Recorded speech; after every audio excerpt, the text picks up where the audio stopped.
السلام علیکم ویورز، امید ایستی به روغ جوړه سه. زه حاضرم له یو نوې ویډیو سره. ویورز، زه به نن تاسو ته یو نوی سیټینګ درښیم د پیک آرټ. د پیک آرټ سیټینګ تاسو څرنګه کواسته. پیک آرټ کې داسې کله تاسو د یوټیوب دپاره ویډیو جوړوئ، تر هغه له مخکې دا تمبنیل یې د دپاره تاسو تصویر لګوئ، یا تاسو غواړاسته دوه تصویران پرې یو ځای کړئ، له هغه سره لیکایي کواسته، یا تاسو د یو سړي تصویر کواسته، په هغه کې بیا د هغه چهره صفا کواسته، یعنې مخ یې صفایي ورکواسته. په دې کې مختلفې سیټینګونه دي. نو تر دوی د ویډیو پر طرف زه به تاسو نن د پیک آرټ سیټینګ درښیم، تاسو څرنګه کولی شئ. تر ټولو مخه به تاسو پیک آرټ له وراسئ.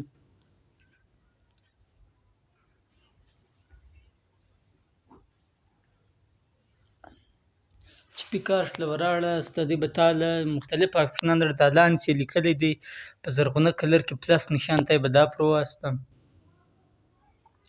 له هغه بعد تا له ډېر آپشنان درکړي. دا لاندې لیکل دی کلر بیکګراوند، یعنې کلر بیکګراوند ورته ورکوي چې ته کوم کلر وکړې، تا کوم کلر خوښ وي هغه کلر ورکړې. فرض یې که زه دا کلر سلیکټ کوم، ما دا کلر سلیکټ کړئ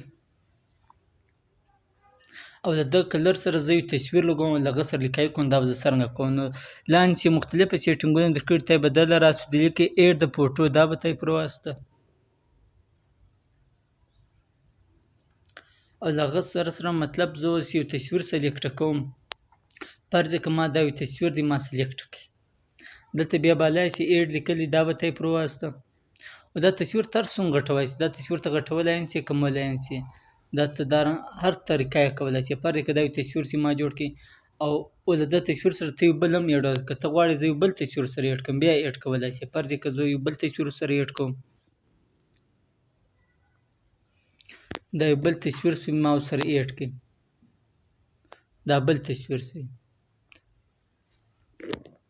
د یو بل تصویر چې ما ورسره ایډ کړي.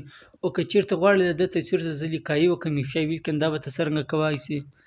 دا داسې لیکلي دله به ته یې وراسوي، ټکسټ چې لیکلي دله به وراسوي. په دې کې ستا کوم شی لیکې هغه به لیکې. فرض که زه یو نوم لیکمه، مطلب HAMID،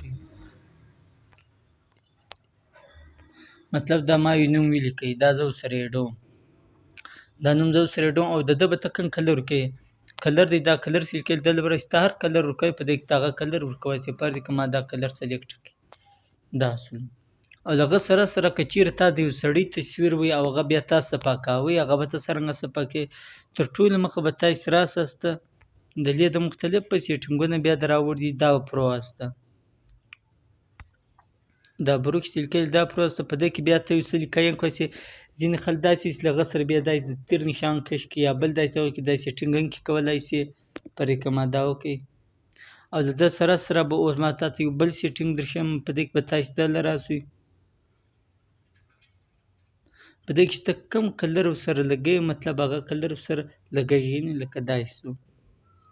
دا د مختلفو سیټینګونه دي او ما تاسو ته در وښول. او نور سیټینګونه هم داسې شته، که چېرته غواړئ چې تاسو یو چهره یو فیس شی ورکړی وي د یو تصویر، هغه صفا کواسته، ته به دله وراسوئ. په دې کې مختلف آپشنان بیا درکړي دي. مطلب ته به څرنګه، که تا د یو سړي تصویر کړی هغه به ته څرنګه صفا کوې. په دې کې دا ګډ آپشنان چې دي دا د دغې دپاره دي. نو دا شوه زموږ د پیک آرټ سیټینګ. او انشاءالله نور به هم زه تاسو ته ښایسته سیټینګونه درښیم. او زما چینل سبسکرایب کاسته، لایک یې کاسته، کمنټ راکاسته. د الله په امان.